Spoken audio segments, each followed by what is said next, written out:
अक्षत और पुष्प लेकर के रिद्धि सिद्धि के दाता गणेश भगवान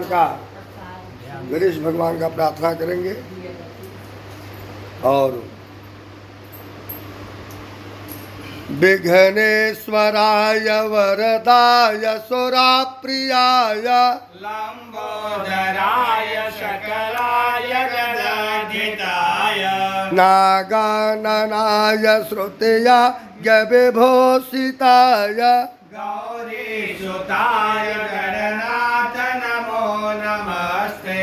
त्वं विघ्नशत्रुदलने तेच्या सौन्दर्येति भक्त प्रियेति सुखदेति फलप्रदेति वेद्या प्रदेति गहरेति च वास्तुवन्ते तेभ्यो गणेश वरदो भव नित्यमेव। त्वं वैष्णवे शाक्तिरान्तवीर्वं विश्वस्य बीजं परमाशिमाया सम्मोहितां देवी समास्तमेता तौ वै प्रसन्ना भुव मुक्तिहेतु।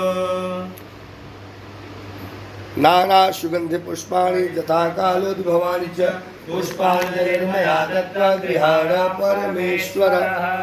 अनया पूज्या श्री गणेश अंबिका देवता प्रियंता प्रेम से बोले गजानंद भगवान की।